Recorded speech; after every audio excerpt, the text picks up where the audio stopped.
Hello everyone, I'm Grace. Today I'm going to tell you the rules of changing tones in Chinese. For example, you may see a word marked in the third tone, but in our daily life, sometimes people pronounce it with the second tone. Also, there are two extremely common characters in Chinese that change their tones depending on the context. Let's find them out in this video.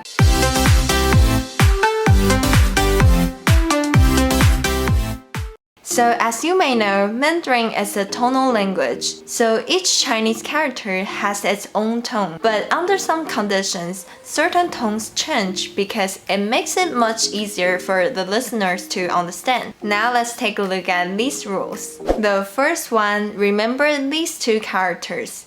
Yi, which means one, and bu means no or not. These two characters are pronounced differently depending on the characters following them. Let's talk about their rules. When yi appears in phone numbers, dates, or at the end of a word, like wei yi, it is pronounced at its original tone, which is the first tone. But when yi combines with the character in the fourth tone, yi should be pronounced in the second tone, like 一半。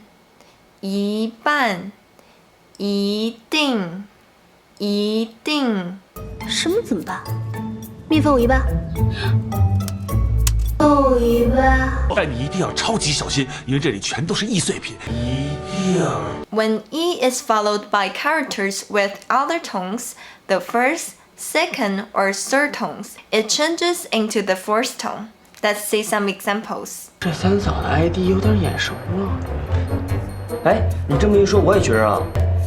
你这么一说。Here, E is followed by 说, which has the first tone, so E gets the fourth tone.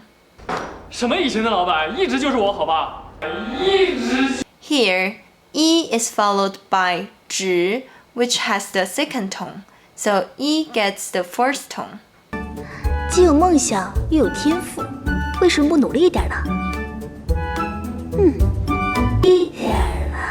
？In this sentence, E is followed by 点, which has the third tone, so E gets the fourth tone.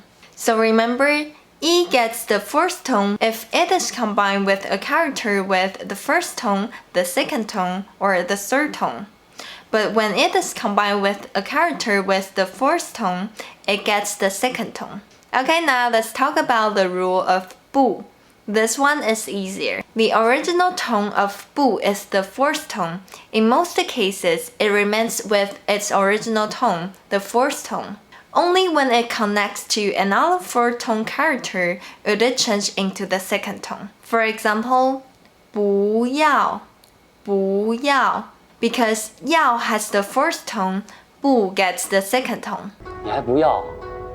不要。 Okay, let's move on to the next rule. This rule is about the third tone. Sometimes you might hear native speakers pronounce the third tone like the second tone. We will talk about how this works soon, but first, let's see how we normally pronounce the third tone. Let's take a look at this picture. The third tone is pronounced in a low pitch.